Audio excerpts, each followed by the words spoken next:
Assalamu alaikum to all. It's me Saba, your computer teacher from Universal High School. I hope you all are fine at home. As we know that school have been closed due to Corona, a second layer of Corona. But Universal High School arrange online classes for you people. So don't waste your time. Let's start our new lecture. Today our new lecture is 18. Unit number 8. Microsoft Excel, statement number 16 to 19. Open your book, page number 8. इससे पहले जो हमने 1 to 15 statements पढ़ी थी, इसमें हमने ये पढ़ा था कि माइक्रोसॉफ्ट एक्सेल होता क्या है, रोज़ को क्या कहते हैं, कॉलम्स को क्या कहते हैं. इसके अलावा हमने ये देखा था कि एक्टिव सेल कैसे होता है, हम सीरीज़ को किस तरह बनाते हैं. ये सारी स्टेटमेंट्स हम बड़ी डिटेल से स्टडी कर चुके हैं. माइक्रोसॉफ्ट एक्सेल जो है वो हमारे पास एक प्रोग्राम होता है, जो कि एक सॉफ्टवेयर होता है जो कि हम कैलकुलेशन के लिए यूज़ कर रहे होते हैं. बेसिकली जो हमारे पास वर्टिकल लाइन होती है वो उसको हम वर्टिकल लाइन को हम कॉलम कहते हैं, जो हॉरिजॉन्टल होती है उसको हम रो कहते हैं.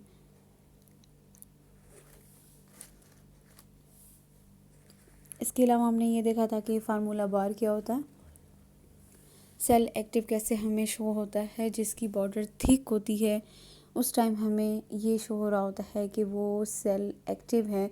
इट मीन्स कि आप उस डेटा एंटर कर रहे हैं, आप उस टाइम करंट पोजीशन पे आप हैं, आप उस टाइम जो है डेटा एंटर करने की पोजीशन पे हैं, तो उसको कहते हैं हम करंट सेल. जिस सेल में आप डेटा एंटर कर रहे हो उसकी बॉर्डर थिक सी आपको शो होती है.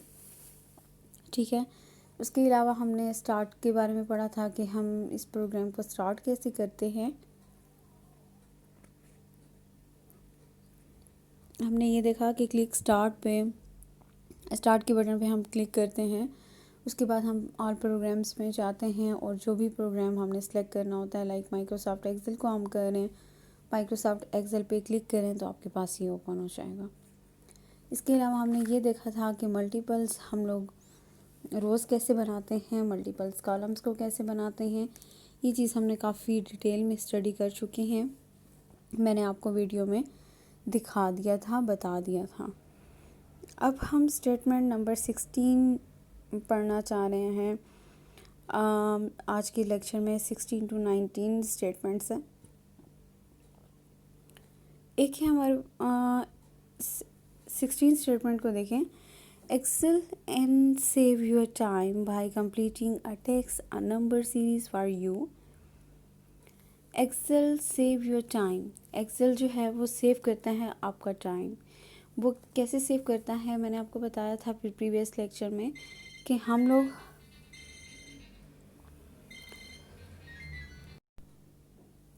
मैंने आपको पहले बताया था कि इसमें प्रीवियस लेक्चर में भी मैं आपको ये चीज़ बता चुकी हूँ कि ये सेव इसलिए करता है हमारा टाइम, कि जिस तरह हम लोग इसको कैलकुलेशन के लिए यूज़ करते हैं, तो हम लोग हर एक चीज़ का फार्मूला लिख रहे होते हैं कैलकुलेशन के लिए. लेकिन एक्सेल बाय डिफ़ॉल्ट कुछ फार्मूलाज इसने अपनी लाइब्रेरीज़ में सेव किए हुए हैं, जो कि हम लोग नंबर्स लिखते हैं. कोई भी हमें फंक्शन परफॉर्म करना होता है, लाइक सम का करना होता है, या डिवीज़न का करना होता है, या मल्टीप्लिकेशन का करना होता है, तो हम लोग जस्ट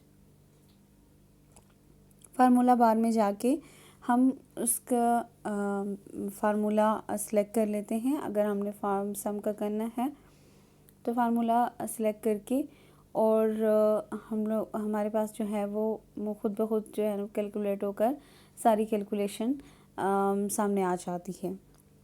ठीक है. तो इससे हमारा टाइम जो है वो सेव हो जाता है. हमें हर एक चीज़ का फार्मूला नहीं लिखना पड़ता, बल्कि बाय डिफ़ॉल्ट उसकी लाइब्रेरी में चीज़ सेव होती है. हमने सिर्फ सेलेक्ट करना होता है और नंबर्स को बताना होता है कि किस नंबर से कितने नंबर तक हमने ये चीज़ें ऐड करवानी हैं या सब्ट्रैक्ट करवानी है या एवरेज निकालना है. जो भी फंक्शन परफॉर्म करना है तो हम उसकी लाइब्रेरी से सिलेक्ट कर लेते हैं। ठीक है, इस वजह से इससे टाइम जो है वो काफ़ी ज़्यादा सेफ रह जाता है हमारा। अब है statement number 17, enter the text you want to start the series. आप टेक्स्ट एंटर करते हो, you want to start the series, जिस सीरीज़ से आप लोग स्टार्ट करने लगे हो या स्टार्ट करना चाहते हैं। ठीक है, सीरीज़ का मतलब यहाँ पे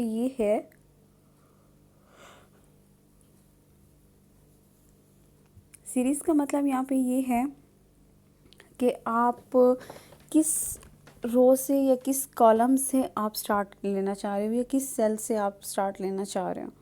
ठीक है, click the cell containing the text you enter. Cell को सिलेक्ट करें, क्लिक करें जिसमें आप डेटा एंटर करना चाह रहे हैं या टेक्स्ट एंटर करना चाह रहे हैं। Position the mouse pointer over the bottom right of the cell plus changes to plus. Drag the mouse pointer over the cell you want to include in the series. ये चीज़ मैं पहले आपको ऊपर वाली स्टेटमेंट्स में बता चुकी हूँ कि हम लोग किस तरह ड्रैग करते हैं, सीरीज़ कैसे बनाते हैं। मैं आपको वीडियो के थ्रू आपको बताती हूँ।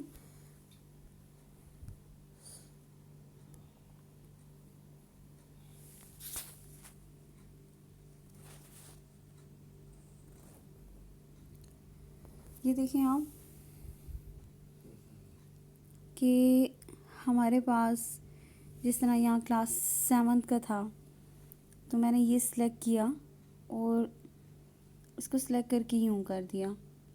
ठीक है, तो ये मेरी एक सारी रोज़ जो है वो सिलेक्ट हो गई। कॉलम वाइज करती थी तो यूँ मैंने इसको ड्रैग किया, तो ये सारे कॉलम वाइज जो है वो, इसको हम कहते हैं series.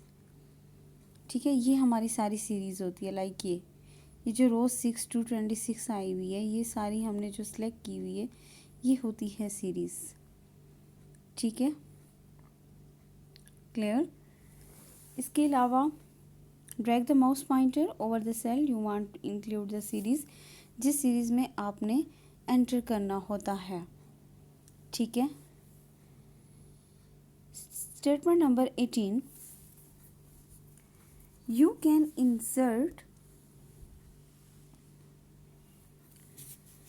insert a new worksheet to add related information to your workbook. Click the tab of the worksheet you want to appear after a new worksheet. Click Insert, click Worksheet, the new worksheet appear, Excel display tab for the new worksheet. Okay, ये मैं आपको करके दिखाती हूँ। ये देखिए, यहाँ पे देखिए नीचे ये आपकी है शीट 1। ठीक है, वर्कशीट भी कहते हैं, शीट 1 भी कहते हैं। ये है आपकी शीट 2। ठीक है, आपने क्या करना है कि न्यू आपने शीट को एंटर करना है या बनाना है। इसके दो तरीके हो सकते हैं। फर्स्ट जो इसका मेथड है, जो इजी है, वो ये है कि यहाँ पे आप देखें,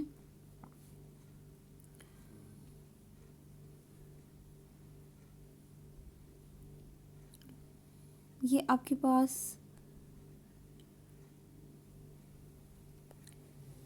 यहाँ आपके पास प्लस का साइन शो हो रहा होगा।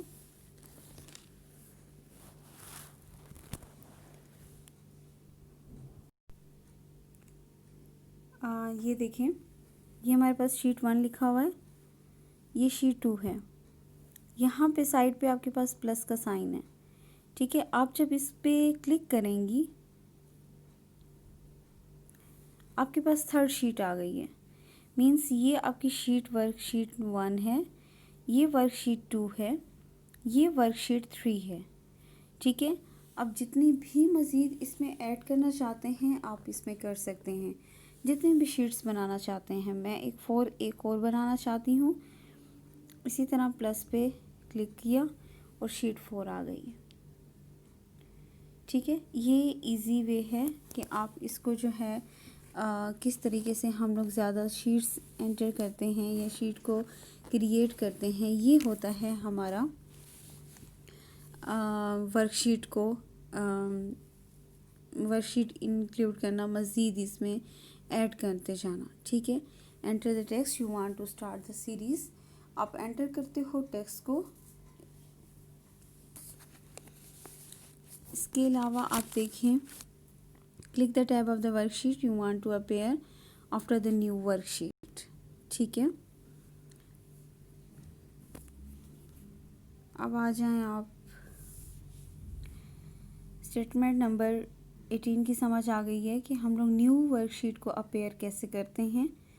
ठीक है, स्टेटमेंट नंबर 19 में है, you can permanently remove a worksheet you no longer need. Click the tab of the worksheet you want to delete. Click Edit. Click Delete Sheet. A warning dialog box appears. Click OK to delete the worksheet permanently. अब आपने delete का बताना है कि हम delete कैसे करते हैं। ठीक है, वर्कशीट को हम डिलीट कैसे करते हैं, तो करने का तरीका ये होता है कि हमारे पास यहाँ पे आपको कुछ स्टेप्स दिए हुए हैं। ठीक है, इन्होंने आपको कोई स्टेप्स दिए हुए हैं कि आपने किस तरीके से इनको डिलीट करना है।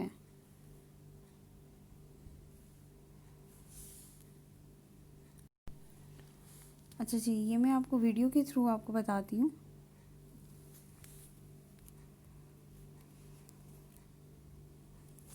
इसमें देखिए, मेरे पास जो एक्सेल इंस्टॉल हुआ है, मैं आपको 2 वे से बता रही हूँ। एक तो ये है कि इन्होंने थोड़े से स्टेप वाइज आपको बताया है कि आपने ऐसे कर देना है। टैब पे क्लिक करना है, worksheet you want to delete, जिस वर्कशीट को आप डिलीट करना चाह रहे हो।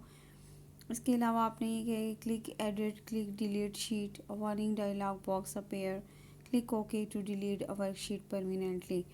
एक तो आपका ये तरीका है कि आपने जो है वो वर्कशीट जो भी आप डिलीट करना चाह रहे हैं, एडिट पे क्लिक करें और उसके बाद जो है आप डिलीट करें जिस शीट को आप डिलीट करना चाह रहे हैं। उसके बाद जैसे आप डिलीट पे क्लिक करेंगे, आपके पास एक डायलॉग बॉक्स आएगा, वो जो आपसे पूछेगा कि आप इस फाइल को डिलीट करना चाहती हैं, इस वर्कशीट को डिलीट करना चाहती हैं या नहीं। तो आप करना चाहते हैं तो आप ओके पे क्लिक कर लीजिएगा। एक तो तरीका इसका ये है। सेकंड वे इसका ये है कि आप यहाँ पे देखें, जहाँ पे हमने शीट्स को ऐड किया था, sheet 1, sheet 2, sheet 3, sheet 4। For example मैं शीट 2 को डिलीट करना चाहती हूँ या शीट 4 को। मैं यहाँ पे क्लिक करूँगी, मेरे पास यहाँ पे कुछ नेम आएंगे, लाइक यहाँ पे दिया ऑप्शंस आए हुए हैं, रीनेम का, कलर का, डुप्लीकेट का, हाइट का, मूव का, डिलीट शीट का। डिलीट शीट पे क्लिक कर दें। यही डायलॉग बॉक्स आपके पास आया है। आपसे पूछ रहा है कि Microsoft Excel will permanently delete this sheet, do you want to continue.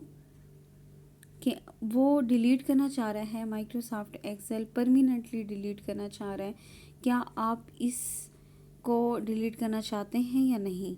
तो आप डिलीट कर दें। आप देखिए यहाँ से शीट नंबर 4 रिमूव हो चुकी है। ठीक है, मैं शीट 3 को करती हूँ ताकि आपको क्लियर हो जाए दोबारा से। डिलीट शीट, ये देखें। ठीक है, डायलॉग बॉक्स आया जिस पे लिखा हुआ है कि आप इसको डिलीट करना चाहते हैं या नहीं। मैं डिलीट पे क्लिक करती हूँ। यहाँ से देखें शीट नंबर 3 भी रिमूव हो गई। ओके,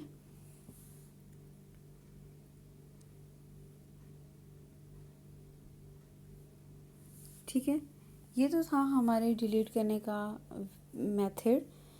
2 तरीक़ों से था। एक मैंने काफ़ी तफसील से बता दिया है कि आप एडिट पे जाएं और वहीं से सारा कुछ करें। और एक दूसरा वे आपका ये था कि आपने जहाँ पे प्लस का साइन, जो बॉटम पे प्लस का साइन एक दिया हुआ है, वहाँ पे जाके आपने जितनी भी शीट्स बनाई हैं, जिस शीट को आप डिलीट करना चाहते हैं, आप उस पर क्लिक करें और आपके पास ऑप्शंस आएंगे, उसमें से डिलीट ऑप्शन पे आप क्लिक करें और फाइल को या वर्कशीट को आप डिलीट कर दें। ठीक है, ये तो थी आज की हमारी स्टेटमेंट्स जो कि हमने सीरीज़ के बारे में पढ़ी कि हमने सीरीज़ कैसे बनानी है। इसके अलावा हमने ये देखा कि डिलीट कैसे करना है और हम वर्कशीट न्यू क्रिएट कैसे करते हैं या न्यू बनाते कैसे हैं। ठीक है, उम्मीद है आप लोग को समझ आ चुकी होगी। अब हम चलते हैं आंसर क्वेश्चंस की तरफ। तो क्वेश्चन नंबर 1 है हमारा, how to start a series को स्टार्ट कैसे करते हैं। The answer is statement number 17। Enter the text you want to start the series. Text को एंटर करें जहाँ से आप लोगों ने, जिस सीरीज़ से आप लोगों ने एंटर करना है। ठीक है, स्टार्ट करना है। टेक्स्ट को एंटर करें, click the cell containing the text you entered, position the mouse pointer over the bottom right or of the cell. Point 4, drag the mouse pointer over the cell you want to include the series. ठीक है, ये long questions में आ सकते हैं। How to insert a new worksheet. New worksheet कैसे add करते हैं, इंसर्ट कैसे करते हैं। Statement number 18। Third question is how to remove the worksheet या delete the worksheet. Answer is statement number 19। ठीक है, ये तो थी आज की हमारी स्टेटमेंट्स जो कि हमने 16 to 19 स्टेटमेंट्स तक पढ़ी हैं, जिसमें हमने वर्कशीट को इंसर्ट किया, दूसरी वर्कशीट्स बनाई, वर्कशीट को रिमूव करना सीखा, डिलीट करना सीखा। इसके अलावा हमने ये देखा कि हम लोग सीरीज़ कैसे बनाते हैं और ये हमारा टाइम किस तरह हम लोग, एक्सेल हमारा टाइम कैसे सेव करता है। ठीक है, उम्मीद करती हूँ आप लोग को लेक्चर की समझ आई होगी। आपने इन क्वेश्चंस को अपनी नोटबुक पे राइट डाउन कर देने हैं विद कंप्लीट आंसर के साथ। नेक्स्ट लेक्चर में इंशाल्लाह ताला हम 23rd स्टेटमेंट तक हम स्टडी करेंगे। अपना बहुत ख्याल रखिएगा। अल्लाह हाफिज़।